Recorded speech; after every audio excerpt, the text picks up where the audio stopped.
Hello दोस्तों, मैं मुकेश यादव आप सभी को अपने इस YouTube channel GS world wide पर हार्दिक स्वागत करता हूं।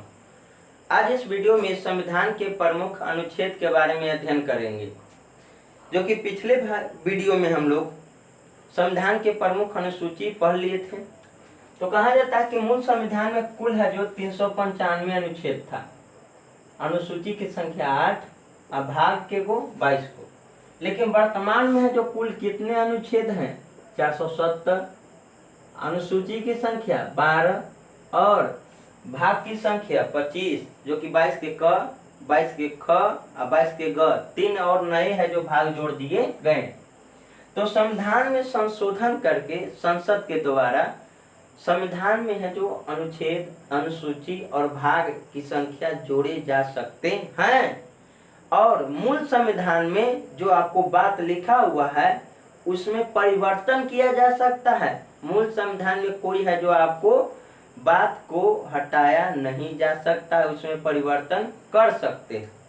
यानी मूल संविधान में जो लिख दिया गया उसको कभी हटा नहीं सकते हैं, लेकिन उसमें परिवर्तन कर सकते हैं। जैसे में मौलिक अधिकार था संपत्ति का अधिकार, जो कि संपत्ति के अधिकार को 44वां संविधान संशोधन 1978 के तहत उसे कानूनी अधिकार बना दिया गया और अनुच्छेद 31 से हटा करके रख दिया गया 300 के क में।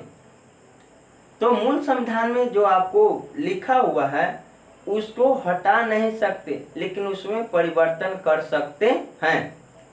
लेकिन वर्तमान में जो नए जुड़े हैं उसको हटा भी सकते हैं और उसके स्थान पर दूसरा ऐड भी कर सकते हैं। ये सब कौन कर सकता है? तो संसद।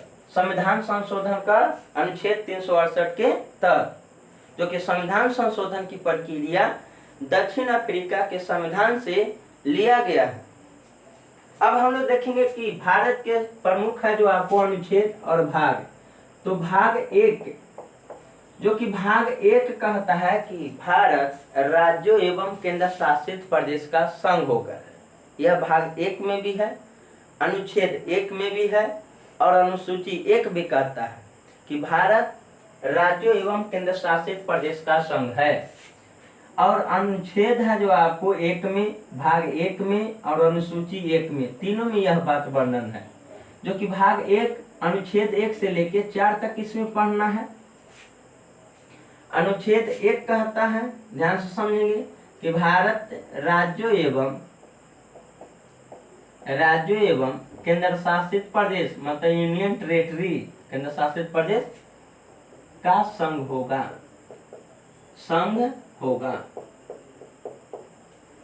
तो वर्तमान में कितने राज्य? 28 के वो केंद्र शासित प्रदेश तो 8। तो भारत 28 राज्य और 8 केंद्र शासित प्रदेश का संघ है। केमा अनुच्छेद कहता है 1, केमा भाग 1, केमा अनुसूची 1। तो भाग 1 में हम लोग देखेंगे 1 से लेकर 4 तक प्रमुख अनुच्छेद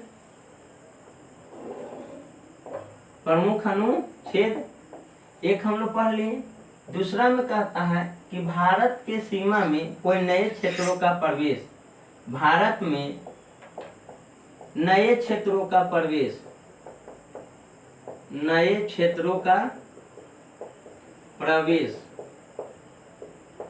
जैसे इसका एग्जाम्पल हम लोग देखेंगे।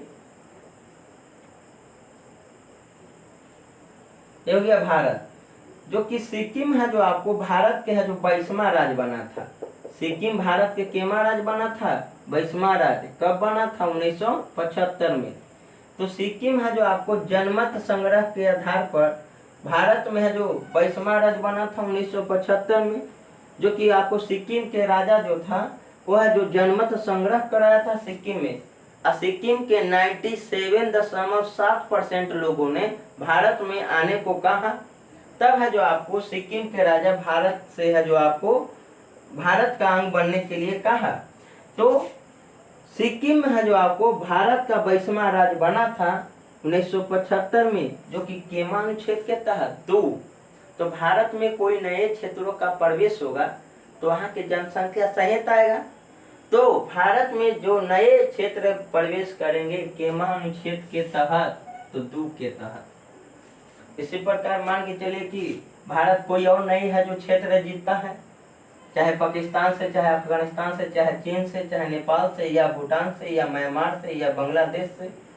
तो जो भी क्षेत्र जीतेगा तो वहाँ की जनसंख्या सहित भारत में एंट्री करेगा, तो भारत में प्रवेश करेगा वो नए क्षेत्र और नए जनसंख्या के अनुच्छेद के तहत। तो तीसरा में कहता है आपको कि भारत के किसी राज्य के नाम में परिवर्तन, राज्य के नाम में परिवर्तन या नए राज्यों का गठन, या नए राज्यों का गठन। जैसे मान के चलिए कोई राज्य है, गुजरात हो गया, यहाँ पर राजस्थान है, मध्य प्रदेश है, उत्तर प्रदेश है, बिहार है, कोई राज्य है, किसी भी राज्य के नाम में परिवर्तन करना है। जैसे बिहार का नाम मगध रखना है एग्जाम्पल में, तो किसी भी राज्य के नाम में परिवर्तन करना है केमा है जो अनुच्छेद के तहत 3, या कोई है जो आपको राज्य को तोड़ करके 2 राज्य को बना दिया जाएगा। जैसे में आपको आंध्र प्रदेश था, अब आंध्र प्रदेश है जो अभी 2 गो में बट गया, एगो हो गया आंध्र प्रदेश, ये हो गया तेलंगाना, जो कि 2014 में है जो आपको आंध्र प्रदेश से तेलंगाना अलग राज्य बना। तो केमा अनुच्छेद के तहत आपको 3, अनुच्छेद 3 क्लियर है। भारत के किसी भी राज्य के नाम में परिवर्तन या नए राज्यों का गठन केमा अनुच्छेद कहता है 3। और चौथा कहता है कि अनुच्छेद 2 एवं 3 को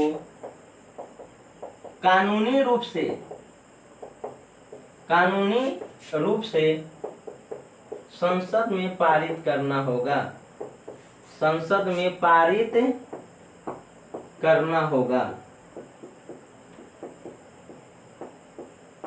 केमा है जो आपको अनुच्छेद कहता है, तो अनुच्छेद आपको 4 कहता है कि भारत में है जो आपको कानूनी रूप से अनुच्छेद 2 और 3 को संसद में पारित करना होगा, जो कि आपको संसद कानून बनाता है देश के लिए। संसद के अंग होते हैं, तो अंग पूछे तो 3, पहला अंग लोकसभा, दूसरा अंग राज्यसभा, और सबसे अभिन्न अंग हमारे आदरणीय राष्ट्रपति महोदय होते हैं, जो कि राष्ट्रपति अनुच्छेद 52 के तहत, लोकसभा की चर्चा 81 और 331 में किया गया है, और राज्यसभा की चर्चा 80 और 80 के 3 में किया गया है।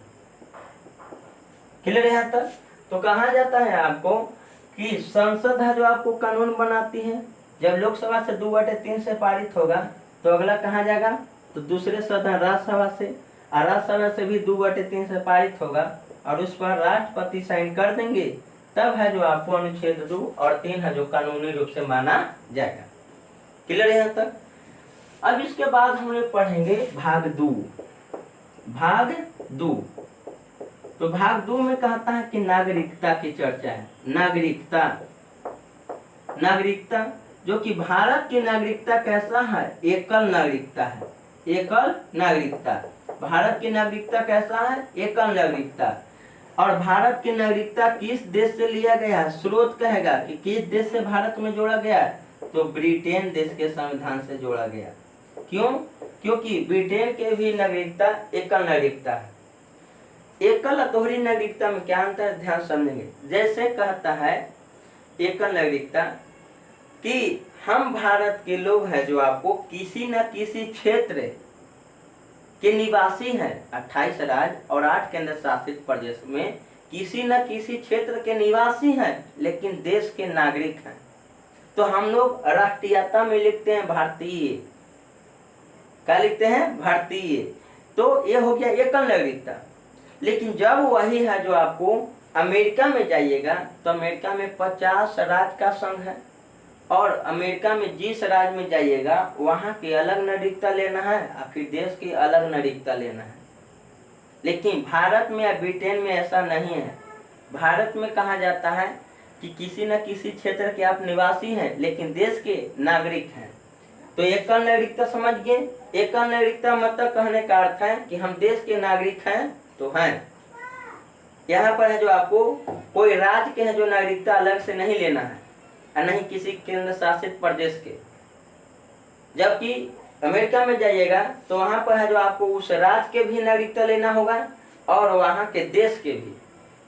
जबकि ब्रिटेन और भारत में आइएगा तो यहाँ पर सीधे सीधे कहता है कि आप किसी न किसी क्षेत्र के निवासी हैं लेकिन देश के नागरिक हैं। तो भारत की नागरिकता कैसा है? एकल। कहाँ से लिया गया है? ब्रिटेन से लिया गया है। अब कहता है कि नागरिकता की चर्चा है जो केमा से केमा अनुच्छेद तक, तो 5 से लेके है जो आपको 11 तक, 5 से लेके केमा अनुच्छेद तक 11 तक है जो नागरिकता की चर्चा किया गया है। जेका में हम लोग देखेंगे अनुच्छेद 5 प्रमुख रूप से। इसमें अनुच्छेद 5 ये कहता है कि भारत में संविधान लागू होते हैं 26 जनवरी 1950 को। भारत में जो संविधान लागू होते हैं पूर्ण रूप से, वह सभी व्यक्ति भारत के नागरिक कहलाएंगे।